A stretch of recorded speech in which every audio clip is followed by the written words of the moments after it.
우리에게 주시는 하나님의 말씀 받도록 하겠습니다. 고린도전서 6장 11절의 말씀입니다. 너희 중에 이와 같은 자들이 있더니 주 예수 그리스도의 이름과 우리 하나님의 성령 안에서 씻음과 거룩함과 의롭다 하심을 받았느니라. 아멘. 저는 이제 오늘부터 4번에 걸쳐서 성화라는 주제로 제가 말씀을 전하려고 합니다. 다른 주제에 비해서 이 주제를 다루는 시간이 좀 긴 이유는요, 이 성화가 제가 좀 전에 말씀드린 것처럼 최근에 많은 혼동을 주고 있기 때문에 좀 더 긴 시간 동안 성화에 대해서 보다 구체적으로 우리가 좀 이해하기를 원하기 때문에 제가 이렇게 좀 준비를 했습니다. 오늘은 첫 번째 시간으로 우리를 헛갈리게 하는 성화의 의미에 대해서 좀 말씀을 드리려고 합니다. 오늘 설교의 제목도 성화 왜 헛갈릴까요? 라고 하는 그런 제목으로 제가 오늘 말씀을 준비했는데요. 많은 분들이 좀 헛갈려 하는 그런 것 같아요. 이 성화라는 주제에 대해서. 그래서 오늘 이 성화에 대한 의미를 먼저 첫 번째 시간에 제가 말씀을 드릴 때 먼저 이 성화에 대한 기본적인 개념을 우리가 좀 잘 정리하는 그런 시간이 되기를 제가 축원합니다. 우리는 예수 그리스도의 십자가 구속을 믿음으로 죄사함을 받고 거듭납니다. 그리고 예수의 의를 전가받아서 의롭다 하다, 칭의를 이제 받게 되는 거죠. 그리고 하나님의 자녀가 됩니다. 여기까지는 모든 것이 다 좋아 보이죠. 하지만 신자의 삶에 여전히 남아있는 것이 하나 문제가 되는데, 그 남아있는 것이 무엇입니까? 바로 죄의 문제입니다. 우리가 의롭다 하다라고 하는 칭의를 받고도 여전히 우리 안에는 죄가 남아있기 때문에 이 죄의 문제와 성화의 관계가 잘 우리가 이해하지 못한다면, 그렇다면 우리는 여전히 혼동스러운 상태에서 우리는 신앙생활을 하게 되고, 누군가가 이러한 질문을 하거나 또 스스로 궁금증을 갖게 됐을 때 스스로 답변을 찾지도 못하고 또 답해 주지도 못하는 그런 상황에 놓이게 될 겁니다. 성화는요, 하나님께서 여전히 남아있는 죄의 문제에 대해서 무엇을 하시는가를 다루는 교리가 성화입니다. 하나님께서 여전히 남아있는 그 죄의 문제에 대해서 무엇을 하시는가, 이것을 다루는 게 성화의 성화 교리의 핵심이라는 거예요. 그래서 먼저 성화의 의미에 대해서 제가 생각해 보려고 합니다. 구약에 사용된 단어들을 보면 성화는요, 2가지 의미로 사용되는 것을 우리가 알게 됩니다. 하나는요, 이 성화에 대한 의미가 구약에서는 빛처럼 빛나다라고 하는 의미로 사용이 됩니다. 다른 하나는요, 자르다 또는 분리하다라는 의미로 이렇게 사용이 돼요. 빛나다 또는 자르다, 분리하다. 2가지로 우리가 이 의미를 사용하고 있는 것처럼 보이지만, 사실은 이것은 거룩함이라고 하는 하나의 의미에서 모두가 온 것입니다. 왜냐하면 이 거룩함에는 이 2가지 의미가 다 포함되어 있기 때문에 그래요. 거룩함에 포함되어 있는 이 2가지 의미, 그걸 좀 더 구체적으로 말씀을 드려볼게요. 하나는요, 거룩함이라고 하는 것은 하나님을 위해서, 그리고 하나님을 섬기기 위해서 따로 떼어놓는 것입니다. 이게 바로 거룩함의 의미예요. 그래서 분리하다 또는 자르다라는 개념을 여기서 갖게 되는 것입니다. 그런데 이 개념은요, 사람들에게만 사용하는 것이 아니라 무생물에게까지 이 개념을 적용한다라는 거예요. 구약 성경을 보면 우리가 그것을 쉽게 알게 됩니다. 한번 예를 들어 볼게요. 하나님께서 모세에게 십계명을 주신 산이 있지 않습니까? 십계명을 주셨던 그 산은 이전에는 그냥 일반 평범한 산이었습니다. 하지만 그 산에서 하나님께서 모세에게 십계명을 주시고 그 산에 임재하셨을 때 그 산을 거룩한 산 또는 거룩하게 된 산이라고 부르기 시작을 한 거예요. 그러니까 특별히 따로 떼어놓은 것이죠. 산이 어떤 특정한 목적을 위해서 따로 분리되거나 떼어졌기 때문에 그 산을 거룩한 산이다, 이렇게 부른다는 겁니다. 뿐만 아니라 성전 건물을 거룩하다라고 말했어요. 그 안에는 성소와 지성소가 있었죠. 그래서 출애굽기 28장 29절을 보면 그 성전 안에 있는 모든 기구와 기물들, 이 모든 것이 다 구별되어서 거룩한 것으로 표현을 하고 있습니다. 이렇게 보면은 뭐 분리하다, 떼어놓다, 구별된다라고 하는 이런 이중의 의미가 그 안에 다 포함되어 있다라는 거예요. 또 다른 의미는요, 아주 불경하거나 부정하거나 아니면 그 불결한 것, 이 모든 것에서 분리시킨다. 하나님을 위해서 떼어놓다라는 개념이 하나가 있다면, 또 하나 어떤 개념이 있냐면 불경하거나 부정하거나 불결한 것으로부터 분리시키는 것, 이것이 거룩하다라는 의미를 갖게 된다는 거죠. 바로 이것이 이제 하나님을 위해, 하나님을 섬기기 위해서 따로 떼어놓는다는 개념에서의 그 거룩하다는 의미고요. 이제 또 다른 의미가 있어요. 또 다른 의미가, 거룩하게 된다라고 하는 다른 의미는 하나님의 뜻대로 사용하실 수 있도록 전적으로 하나님께 바쳐진다, 하나님께 드려진다라고 하는 그런 의미가 있습니다. 바로 이 두 번째 의미가 우리들이 주로 얘기하는 성화를 설명함에 있어서 상당히 중요한 부분이라는 것입니다. 성화는 거룩함에 대해서 이 두 가지 의미가 있다고 그랬죠. 하나는 빛이다 또는 분리하다라고 했는데, 그 중에서 거룩하게 된다라는 의미가 하나님의 뜻대로 사용하실 수 있다, 그리고 그렇게 하실 수 있도록 전적으로 하나님께 드린다, 그리고 하나님께 드려지는 것, 이런 의미가 있다고 그랬어요. 자, 그러면 요한복음 10장 36절을 통해서 한 예를 들어볼게요. 하물며 아버지께서 거룩하게 하사 세상에 보내신 자가 나는 하나님의 아들이라 하는 것으로 너희가 어찌 신성모독이라 하느냐. 예수님은 하나님께서 자기를 거룩하게 하셨다라고 직접 말씀하셨습니다. 그렇다면 이 구약의 의미를 가지고 예수님께서 하나님이 자신을 거룩하게 하셨다라는 의미를 한번 해석을 하면 이렇게 돼요. 예수님께서는 하나님을 섬기도록 구별되신 분이에요. 그렇죠? 그렇다면 예수님께서 하나님이 사용하실 수 있도록 무엇에 전적으로 바쳐지고 드려졌습니까? 하나님은 예수님을 우리를 위해서 십자가의 죽음에 내어주시기 위해서 특별히 구별하신 분이죠. 그렇죠? 이와 같이 무언가로부터 구분되고요, 또 전적으로 하나님께 바쳐진다라고 하는 이런 이중적 의미를 가진 이 용어가 무생물에게도 사용되고 심지어는 예수님에게까지 사용되고 있다라는 거예요. 그렇다면 이 거룩하게 하다라는 말은 당연히 예수 믿는 우리 신자들에게도 사용되고 적용되어야 됨이 마땅하다라는 것입니다. 사도행전 26장 18절은 이렇게 말씀하세요. 그 눈을 뜨게 하여 어두움에서 빛으로 사단의 권세에서 하나님께로 돌아오게 하고 죄사함과 나를 믿어 거룩하게 된 무리 가운데서 기업을 얻게 하리라 하더이다. 여기에서 뭐라고 말씀하고 있어요? 신자는요, 어둠과 사탄의 권세에서부터 분리됐습니다. 그리고 구별된 자들이다 라고 이렇게 말씀하고 있죠. 바로 이것이 거룩함, 성화에 대한 개념에서 오고 있다는 거예요. 고린도전서 6장 11절도 한번 볼게요. 오늘 본문의 말씀인데요. 너희 중에 이와 같은 자들이 있더니 주 예수 그리스도의 이름과 우리 하나님의 성령 안에서 씻음과 거룩함과 의롭다 하심을 받았느니라. 이건 무슨 말입니까? 고린도 교회 신자들은요, 세상, 즉 죄악된 고린도 사회에서 나와서 하나님께 구별되어졌다, 하나님께 드려졌다라고 하는 의미예요. 고린도 교회 신자들은요, 씻음을 받고 거룩하게 되었습니다. 하나님의 백성이 되었고 하나님을 섬기기 위해서 하나님께 구별된 자들이 되었다라는 거예요. 베드로전서 1장 2절도 볼게요. 곧 하나님 아버지의 미리 하심을 따라 성령이 거룩하게 하심으로 순종함과 예수 그리스도의 피 뿌림을 얻기 위하여 택하심을 받은 자들에게 편지하노니 은혜와 평강이 너희에게 더욱 많을지어다.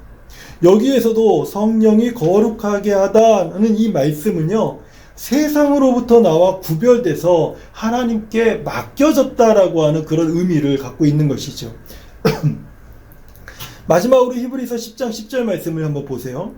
이 뜻을 따라 예수 그리스도의 몸을 단번에 들이심으로 말미암아 우리가 거룩함을 얻었노라. 이 말씀에도 거룩하게 되었다라는 말은 신자가 하나님의 백성으로 하나님께 구별되었다라고 하는 그런 의미를 가지고 있습니다. 또한 히브리서 기자의 표현처럼 십자가에서 주 예수 그리스도가 하신 사역에 의해 우리는 영원히 단번에 거룩하게 되었다라고 지금 말씀하는 것과 같은 거예요.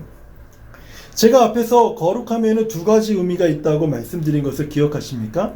하나는 하나님을 위해서, 그리고 하나님을 섬기기 위해서 따로 떼어놓는 것입니다. 이것이 거룩함이에요. 그럼 제가 지금까지 말씀드린 것은 바로 이 첫 번째에 대한 그 의미에 대한 것이에요. 거룩함이란 하나님을 위해, 하나님을 섬기기 위해서 따로 떼어놓은 것, 이것을 우리는 구별이다라고 표현하는데, 이 구별이 거룩함의 의미라는 거예요. 자, 그러면 거룩함에 이제 두 번째 의미가 있습니다. 이 두 번째 의미를 좀 말씀을 드려볼게요. 거룩함에 대한 첫 번째 의미만 우리가 듣게 되면 마치 우리가 하나님을 위해서 드려지고 구별되어졌기 때문에 우리가 어떤 지위를 가진 것처럼, 지위를 가진 사람들처럼 그런 느낌을 갖게 됩니다. 이것은 틀린 말은 아닙니다. 우리는 하나님의 자녀로서의 그런 지위를 얻게 된 자들이기 때문에 이것은 맞는 말입니다. 하지만 두 번째 의미는요, 이런 지위에 대한 것이기보다는 내적인 의미를 담고 있다는 거예요. 우리가 하나님께로 구별되었다라는 것이 우리를 거룩하게 만드는 것은 아닙니다. 구별되었지만 그 구별됨 자체가 우리를 완전히 거룩하게 만든다라는 의미는 아니라는 거예요. 성화는 우리가 하나님께로 구별되었기 때문에 우리를 그 새로운 지위에 합당한 존재로 만들기 위해서 무언가가 우리 안에서 일어났다라는 것을 말해주는 것이 성화에 대한 의미예요. 그래서 이 두 번째 의미는 우리가 어떻게 거룩하게 만들어지는가를 보여주는 것이 두 번째 의미입니다. 그러므로 성화는요, 우리 안에서 일어나서 우리를 점점 더 주 예수 그리스도를 닮아가게 만들고 영광에서 영광에 이르도록 우리를 주의 형상으로 바꿔나가는 정화와 씻음의 역사를 의미하는 것입니다. 이것이 성화의 두 번째 의미예요. 그리고 이것이 우리가 주로 사용하고 있는, 또 주로 말하고 있는 성화의 의미이기도 합니다. 오늘날 많은 분들이 성화를 얘기할 때 바로 이 의미를 주로 해서 성화에 대한 이야기들을 많이 하는 것을 제가 듣습니다. 바로 이것이 두 번째 의미라는 거예요. 로이드 존스 목사님은 이런 성화를요, 이렇게 정의를 했습니다. 성화는 의롭다 하심을 받은 죄인을 죄의 오염으로부터 건져내고 그의 본성 전체를 하나님의 형상 안에서 새롭게 하며 그가 선한 일을 행할 수 있도록 하시는 성령의 은혜롭고 계속적인 작용이다. 이 부분이 되게 중요해요. 그가 선한 일을 행할 수 있도록 하시는 성령의 은혜롭고 계속적인 작용이다. 이렇게 정의를 했어요. 그러므로 성화는요, 의롭다고 선포되어 모든 죄책의 문제가 해결된 신자들이 이루어가는 것입니다. 불신자들이 도덕적으로 성숙해진다고 해서 그것을 성화다 이렇게 말하지 않는다라는 거예요. 그래서 성화를 이뤄가는 신자들은요, 죄의 권세와 오염에 많은 관심을 가지게 됩니다.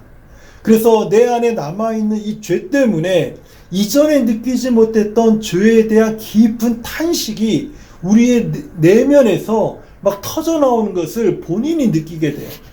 그래서 성화의 과정을 밟고 있는 신자들은요, 내가 얼마나 악한 죄인이고 나의 이 감당할 수 없는 이 죄악된 그 삶의 모습과 악한 모습의 실체를 내 안에서 스스로 계속해서 발견하는 그런 시간들을 갖게 됩니다.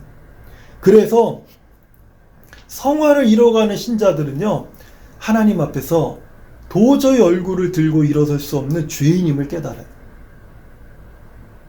하지만 하나님의 예수 그리스도의 은혜로 말미암아서 그 은혜의 보좌 앞에서 한량없는 다함이 없는 그 하나님의 은혜를 경험하고, 그리고 신령한 하나님의 말씀으로 강건해지고 하나님의 능력으로 말미암아 이 죄로부터 자유함을 누리게 하신 그 하나님의 은혜가 얼마나 대단하고 놀라운지를 절실히 그 마음 중심에서 깨닫게 되는 거예요.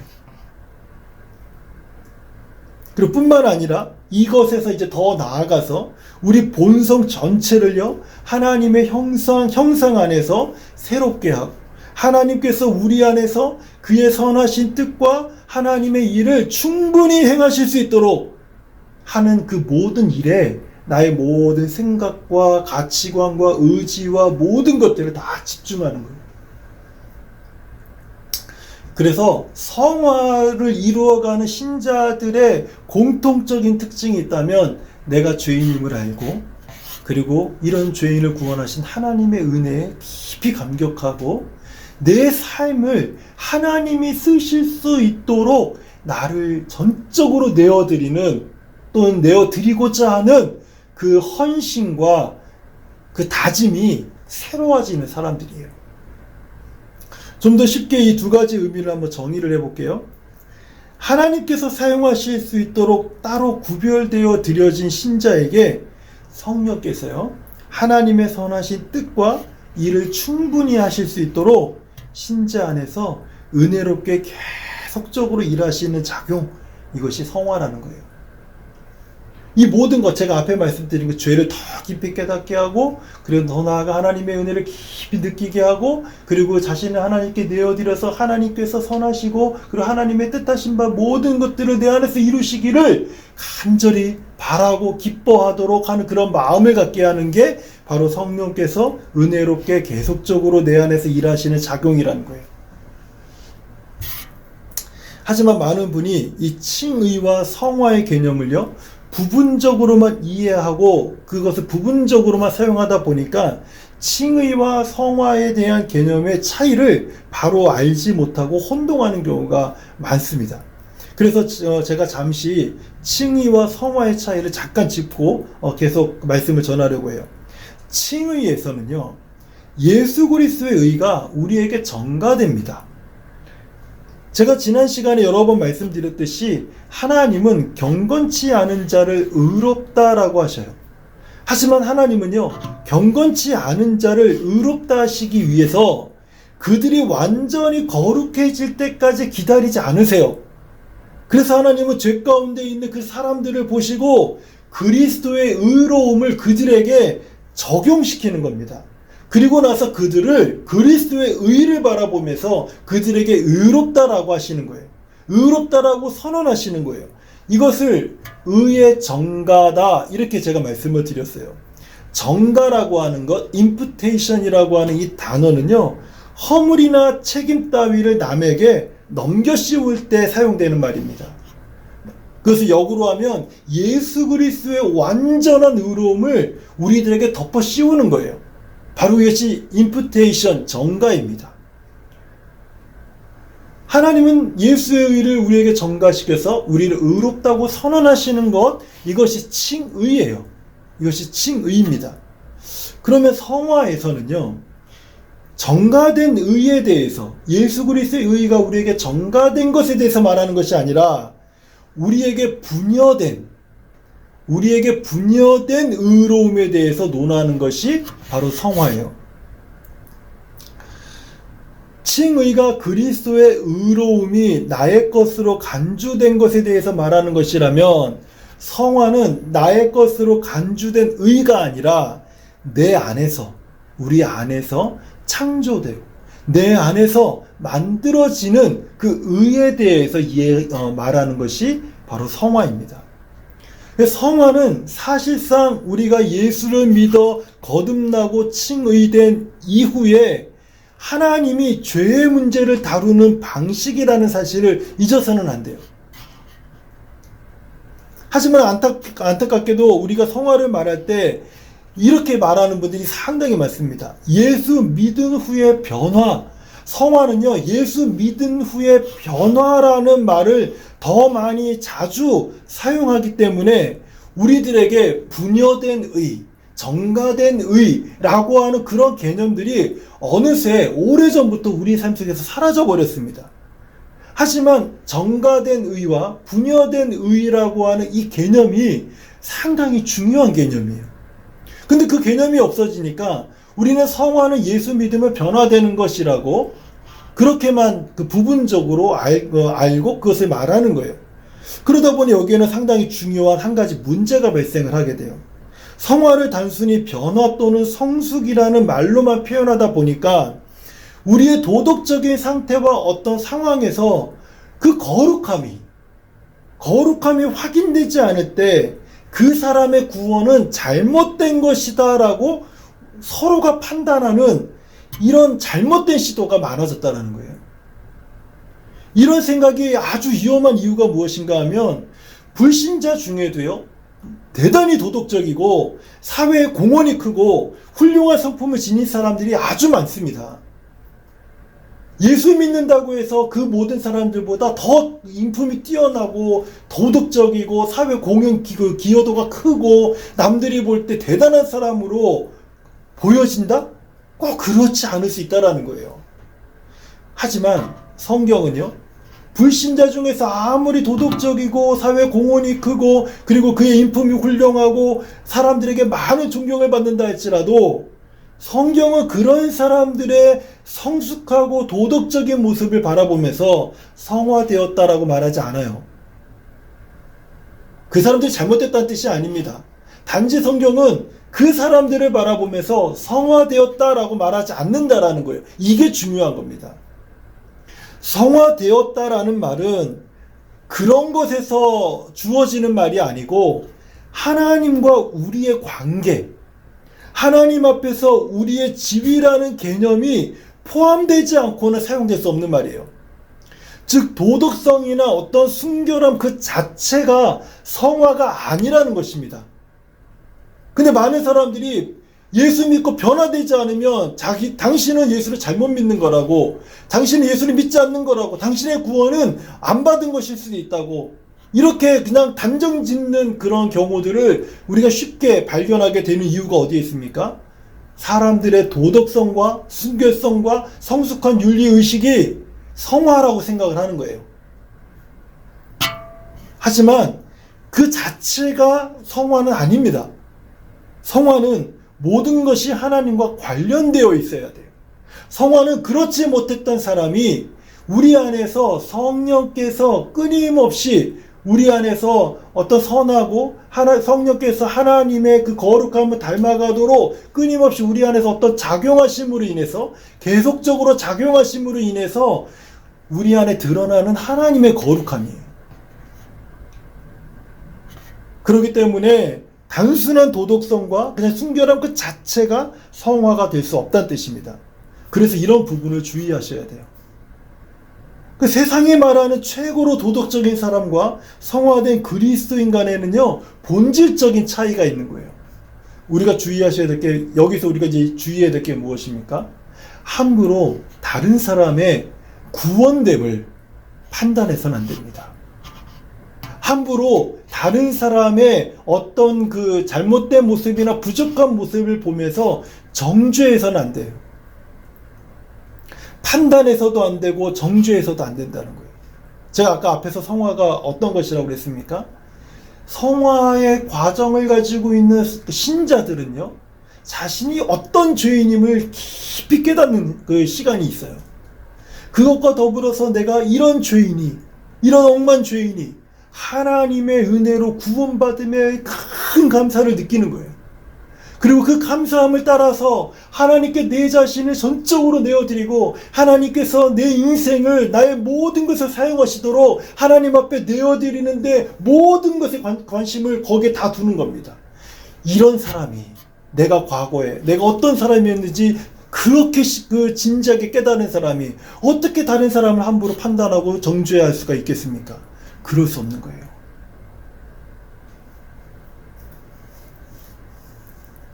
여기까지가 성화의 정의에 대한 말씀입니다. 성화란 이런 것입니다.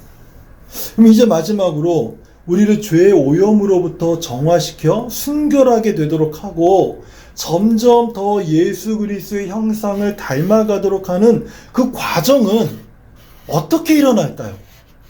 이거 궁금하지 않으세요? 저는 이게 궁금해요. 여러분, 이 과정을 안다면, 그렇다면 내가 이제 정말 성화의 과정을 가고 있는, 성화의 과정을 이루어가고 있는 신자임을 내가 확인할 수 있는 거 아닙니까? 그렇기 때문에 이 질문 자체가 굉장히 중요한 질문입니다. 그리고 이것을 확인하는 것도 굉장히 중요한 일이라는 거죠. 성화가 이루어지는 과정에 대해서 특별히 세 가지 견해가 있습니다. 제가 미리 말씀을 드리는데 이 세 가지 견해 모두 다 제가 부정적으로 말씀드리지 않습니다. 하지만 하나가 더 옳다라는 개념으로 말씀드리려고 하지 않기 때문에 세 가지 견해라고 말씀을 드리는 거예요. 제가 결론 부분에서 말씀드리겠지만 우리는 이 세 가지 견해가 잘 조화를 이루어야지만 우리가 성화를 이루어가는 신자임을 알게 된다는 거예요.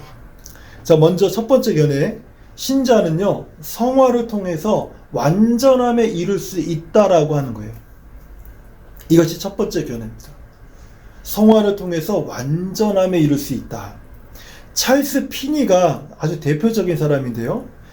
신자에게서는요 죄가 완전히 근절될 수 있다라고 주장하는 사람이에요. 이거 우리 모두가 바라는 거 아니에요? 우리 안에서 죄가 완전히 근절된다면 우리는 예수의 형상을 담고 하나님의 거룩함을 따라서 살아가는 그런 거룩한 성도로서 온전하게 살 수 있잖아요. 그런데 찰스 피니는요, 성화는 바로 그것이 가능하게 만든 것이다라고 주장하고 있는 사람이에요. 그러면서 이제 정원의 잡초를 예로 드는데요. 정원에서 잡초를 뽑아낼 때 윗부분만 이렇게 자르는 것이 아니지 않습니까? 뿌리부터 완전히 다 뽑아내서 잡초를 없애버리잖아요. 이처럼 성화는 우리 삶에 주어진 매 순간에 가능한 최고의 완전한 삶을 사는 것, 주어진 그 순간에 가장 완전한 삶을 사는 것이 성화다 라고 이렇게 주장을 해요.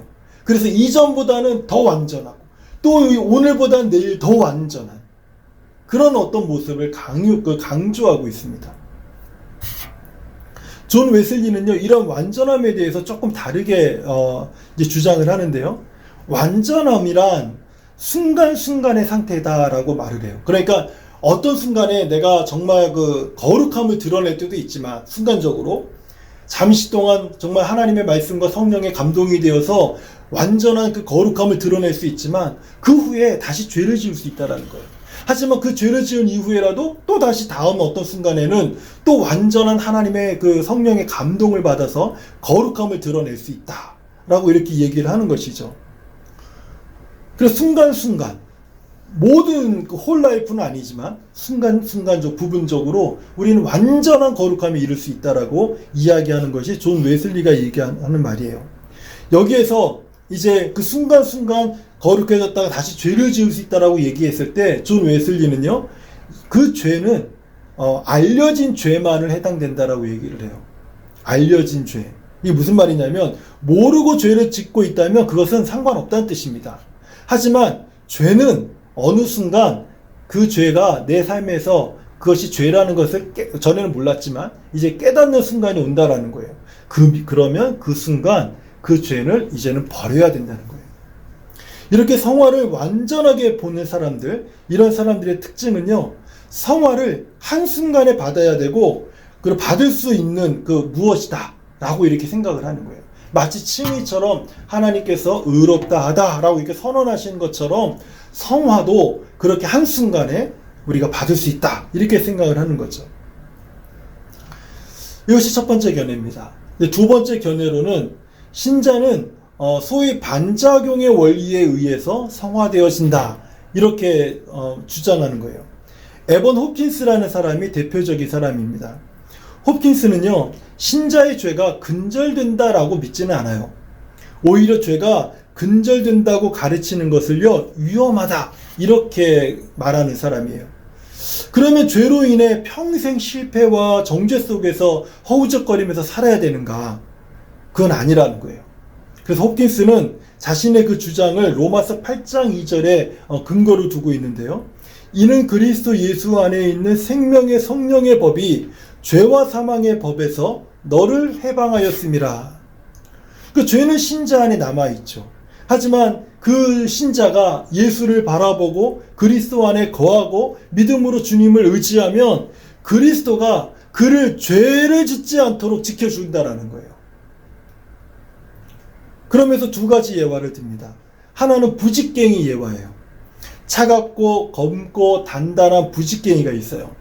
근데 그 부직갱이를요, 뜨거운 불 속에 집어넣으면 그 부직갱이가 붉은색이 되고 뜨거워지고 부드러워집니다.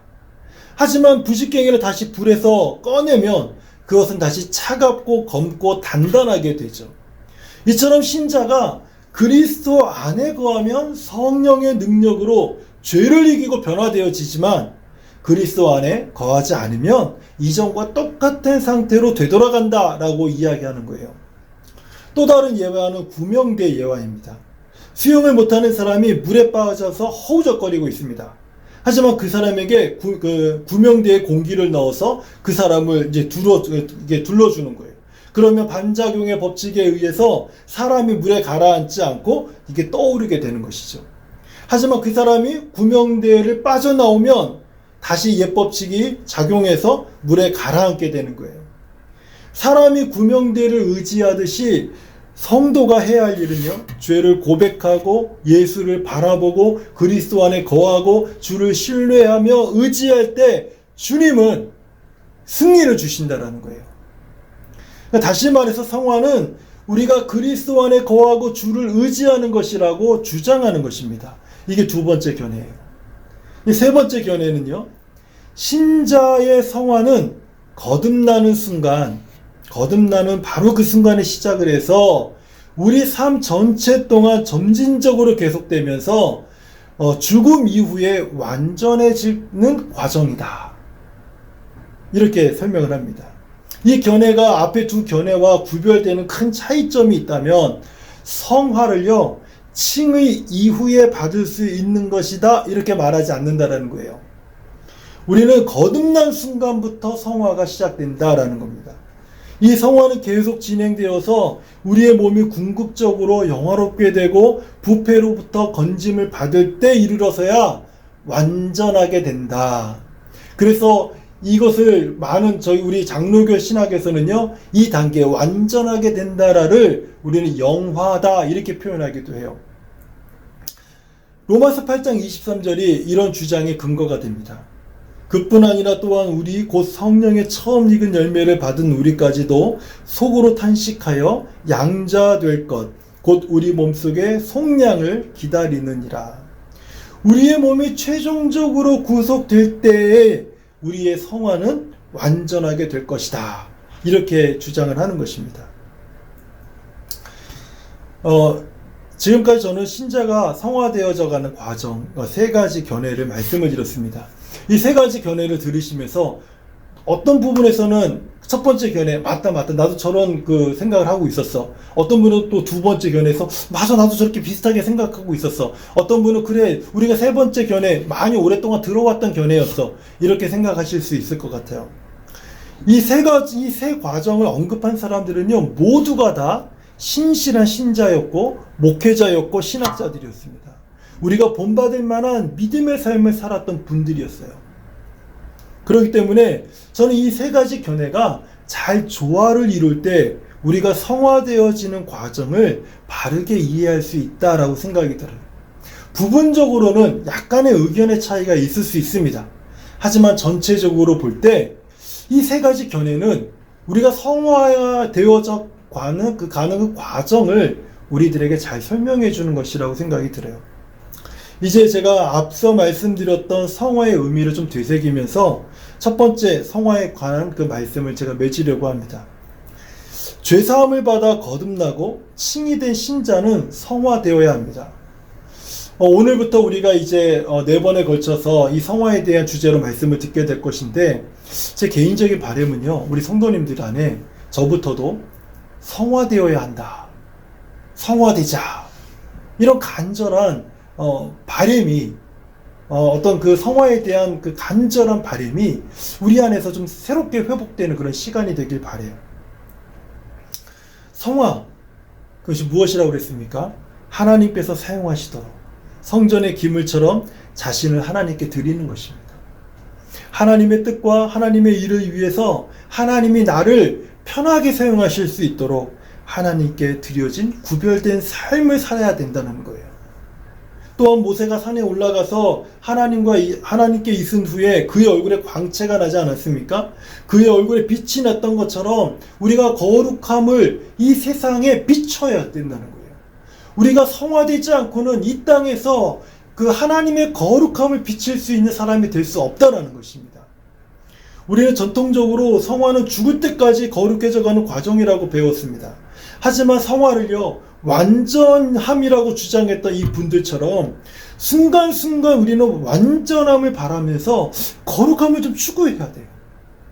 완전함의 의미를 우리가 부정적으로 받을 것이 아니라 우리가 정말 그 완전하지 못함을 우리가 안타까워하면서 완전해지도록 더욱더 거룩함을 드러낼 수 있도록 우리가 더 하나님의 말씀과 하나님의 성령을 의지하여서 거룩해져 가서 예수의 형상을 닮아서 이 땅에 우리가 예수의 빛을 발하는 그런 성도로 좀 살아가야겠다라고 하는 그런 다짐이 새로워져야 될 때라고 생각이 드는 거예요. 또한 예수를 바라보고 그리스도 안에 거하고 주를 의지할 때 우리 주님께서 우리를 거룩하게 하시는 능력을 주신다는 것을 우리가 믿고 의지해야 됩니다. 이 모든 것들을 우리가 함께 우리 안에 품고 성화에 대한 의미를 바로 알고 살아갈 때 그때 우리는 성화되어져 가는 신자, 성도임을 우리 스스로가 알게 된다는 거예요. 사랑하는 성도님들, 저는 성화라는 주제로 이제 오늘부터 4주간 설교를 진행하게 될 것입니다. 성화됩시다. 이런 다짐과 고백이 제 안에서도 우리 성도님들 안에서도 커지기를 바라요. 성화는요, 우리 성도들에게 있어서 어떻게 보면 성도가 된 이후에 가장 중요한 주제가 바로 이 성화입니다.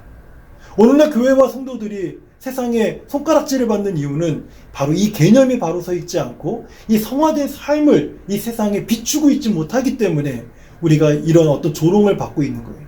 그렇기 때문에 이 성화는요, 우리 삶에 있어서 어쩌면 가장 중요하지만 한편으로는 부담스러운 주제이기도 해요.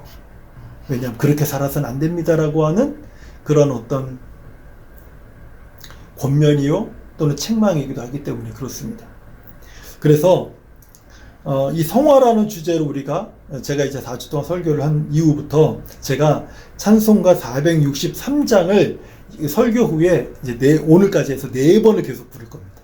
똑같은 거. 이 찬양의 제목이 뭐냐면 신자 되기 원합니다예요. 우리가 이 말씀을 듣고요, 신자 되기 원합니다 찬송을 한번 부르고 또 다음 주에도 또 이 찬송을 부를 때 4번을 부를 때 우리 마음에 어떠한 도전과 어떠한 변화가 일어나는지를 한번 스스로가 확인해 보세요. 그랬을 때 이 성화가 우리 안에서 얼마나 중요한지를 우리가 깨닫게 될 것입니다. 성화됩시다. 성화합시다. 거룩함으로 나아갑시다. 바로 이러한 다짐이 새롭게 되는 저와 우리 모든 성도님들 되시기를 주님의 이름으로 축원합니다. 하나님